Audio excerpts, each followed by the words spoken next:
Assalamualaikum warahmatullahi wabarakatuh. Bagaimana kabarnya hari ini? Semoga sehat selalu ya. Nah, pada masa pandemi kali ini, mau tidak mau pertemuan kita dilakukan secara daring. Namun, walaupun secara daring, semoga apa yang saya sampaikan dapat bermanfaat dan juga dimengerti dengan baik oleh adik-adik sekalian. Nah, di video kali ini saya akan menjelaskan mengenai lulus SMK mau kemana sih? Mungkin ada dari adik-adik yang belum mengetahui ataupun belum memutuskan pilihan karirnya setelah SMK. Nah, di video kali ini saya akan membantu adik-adik untuk menentukan pilihan karirnya setelah lulus SMK. Ada beberapa materi yang akan saya paparkan. Yang pertama itu adalah pilihan karir setelah SMK. Yang kedua itu ada faktor pendukung dan juga penghambat karir. Yang ketiga itu ada persiapan dalam karir. Dan yang keempat adalah cara sukses dalam berkarir. Nah, materi pertama adalah pilihan karir setelah lulus SMK. Yang pertama itu ada kuliah. Mungkin ada beberapa dari adik-adik yang sudah membuat rencana akan kuliah di mana ataupun memilih jurusan apa. Nah, memilih kuliah pastinya tidak mudah. Pertama-tama harus memilih jurusan yang sesuai dengan minat dan kemampuan adik-adik. Nah, memilih jurusan kuliah juga tidak perlu ikut-ikut teman. Misalnya temannya ingin ke pariwisata, maka adik-adik ikut ke pariwisata, padahal adik-adik lebih suka menggambar. Nah, bila adik-adik belum mengetahui minat dan bakatnya, maka bisa meminta pendapat guru ataupun mengikuti tes minat dan bakat yang sudah disediakan. Hal kedua yang harus diperhatikan dalam memilih kuliah adalah pertimbangkan juga perguruan tinggi yang akan dimasuki, bagaimana akreditasnya, bagaimana mutu dosen-dosennya, bagaimana lingkungan kampusnya, fasilitasnya, dan juga citra di masyarakat. Hal ketiga, bahwa Indonesia mengenal jalur pendidikan diploma dan pendidikan sarjana. Pendidikan diploma biasanya fokus pada skills, jadi lebih banyak mengasah keterampilan kerja dan biasanya lebih siap pakai ketika turun di dunia kerja nantinya. Dan yang kedua itu adalah pendidikan sarjana, fokus pada pengembangan keilmuan, jadi akan lebih banyak mikir dan menganalisa konsep. Hal kelima yang perlu diperhatikan adalah biaya. Hal ini perlu memperhitungkan sumber daya apakah dari orang tua, beasiswa, ataupun dengan biaya sendiri. Nah, hal yang terakhir yang perlu dipertimbangkan dalam memilih kuliah adalah apakah akan kuliah di luar kota atau di dalam kota, dan apakah akan tinggal bersama orang tua ataupun pergi merantau. Mungkin saja jurusan yang adik pilih tidak ada di kota. Misalnya, adik-adik tinggal di Tarakan dan ingin memilih jurusan guru administrasi perkantoran. Karena di Tarakan tidak ada, mau tidak mau adik-adik harus merantau misalnya ke UPI Bandung yang mempunyai jurusan pendidikan administrasi perkantoran. Pilihan kedua adalah bekerja. Hal ini mungkin dilakukan ketika melihat kondisi ekonomi keluarga yang kurang mendukung untuk melanjutkan ke perguruan tinggi, atau mungkin keinginan adik sendiri agar segera mandiri secara ekonomi. Untuk pilihan ini, pertimbangkan lapangan kerja yang tersedia. Mengingat lapangan kerja yang tersedia bagi lulusan SMA ataupun SMK sangat sedikit, apalagi untuk menjadi PNS yang memang hampir tidak ada lagi kesempatan.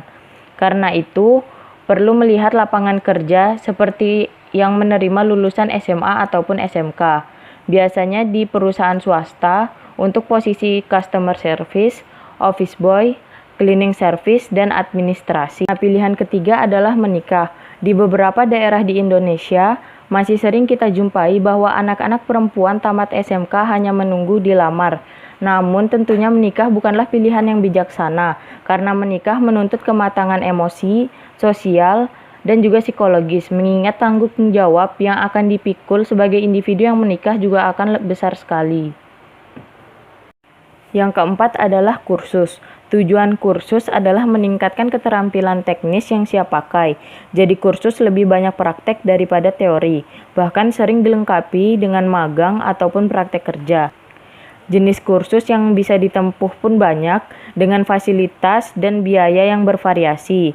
Misalnya ada kursus desain grafis, kursus animasi 3 dimensi, dan kursus desain web. Yang kelima yaitu membuka usaha sendiri. Banyak usaha yang bisa dilakukan oleh anak muda. Orang sering menyebut modal uang sebagai kendala, padahal semestinya tidak. Untuk memulai usaha hanya perlu 1M, yaitu mau. Kalau ada kemauan pasti ada jalan. Modal uang bisa dicari dari keluarga sendiri ataupun melakukan pinjaman, dan tidak semua usaha perlu modal uang besar untuk memulainya. Dan yang selanjutnya adalah pekerja mandiri. Pekerja mandiri artinya kita bekerja untuk diri kita sendiri, tanpa adanya atasan maupun bawahan. Contoh pekerja mandiri adalah mengajar les privat, desainer web, pelatih olahraga, dan sebagainya. Untuk bekerja mandiri kita harus punya ilmu dan keterampilan yang memadai. Lulusan SMA bisa mengajar les privat untuk anak SD ataupun SMP. Tentu kita harus tahu dari menguasai bahan pelajaran apa saja yang dipelajari oleh anak-anak. Tidak perlu modal, hanya perlu mencari murid di sekitar tempat tinggal. Promosi bisa dilakukan dengan menyebarkan brosur ke sekolah terdekat atau ke rumah-rumah yang punya anak usia sekolah. Selanjutnya adalah faktor pendukung dan penghambat dalam karir. Yang pertama adalah faktor pendukung. Faktor pendukung yang pertama yaitu pemahaman terhadap diri sendiri, meliputi minat dan bakat yang dimiliki. Yang kedua, memiliki kedisiplinan tinggi dalam hidupnya. Yang ketiga, memiliki kepercayaan diri dan juga optimisme yang tinggi. Yang keempat, memiliki komitmen yang tinggi. Dan yang terakhir, terdapat peran dari keluarga dalam pengambilan keputusan karir yang akan dilakukan. Selanjutnya adalah faktor penghambat dari karir. Yang pertama itu kurangnya rasa percaya diri. Dalam struktur organisasi di perusahaan, secara umum berlaku sistem piramida. Semakin tinggi jabatan, maka jumlah jabatan yang tersedia semakin sedikit, sehingga semakin kompetitif. Menghadapi kompetisi untuk mengisi jabatan yang lebih tinggi memerlukan kepercayaan diri yang tinggi juga. Rasa tidak yakin akan kompetensi diri ini membuat kurang optimal dalam proses seleksi pengisian jabatan. Selanjutnya yaitu kebiasaan dan perilaku buruk. Penilaian-penilaian informal yang beredar di lingkungan kantor juga banyak mempengaruhi keputusan manajemen dalam menentukan pejabat yang tepat. Ada kalanya seseorang memiliki kompetensi yang mumpuni, namun tidak diimbangi dengan sikap kerja yang baik, seperti kurangnya rasa tanggung jawab, sering tidak ada di tempat, malas, suka terlambat, dan lain sebagainya. Yang ketiga adalah kurangnya informasi untuk mengembangkan karir. Seseorang kadang tidak memahami jalur karir di perusahaan, sehingga kurang fokus untuk mempersiapkan kompetensi pribadinya menuju jalur karir berikutnya yang lebih tinggi. Selain itu, kriteria-kriteria dan persyaratan untuk mendapatkan promosi jabatan sering tidak dipahami. Apakah suatu jabatan yang lebih tinggi memerlukan persyaratan-persyaratan semacam sertifikasi, pelatihan khusus, ataupun lamanya masa kerja. Yang keempat, ada tujuan karir dan nilai-nilai diri yang tidak selaras. Apa yang kita inginkan dalam 5 tahun ke depan? Nilai-nilai apa yang Anda hargai dalam hidup?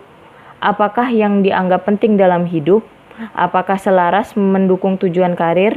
Jika selaras, maka akan memberikan daya dorong yang kuat untuk sukses mencapai tujuan yang diinginkan. Dan yang terakhir, kurangnya kesadaran diri tentang kekuatan-kekuatan diri, pengetahuan, keterampilan diri.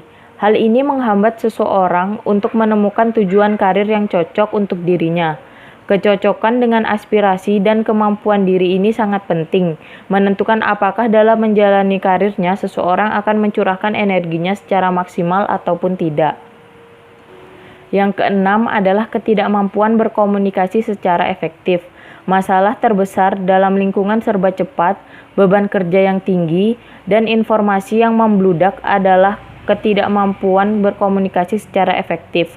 Kesalahan dalam komunikasi terletak pada tidak jelasnya pesan, seperti yang dimaksudkan memberi pesan.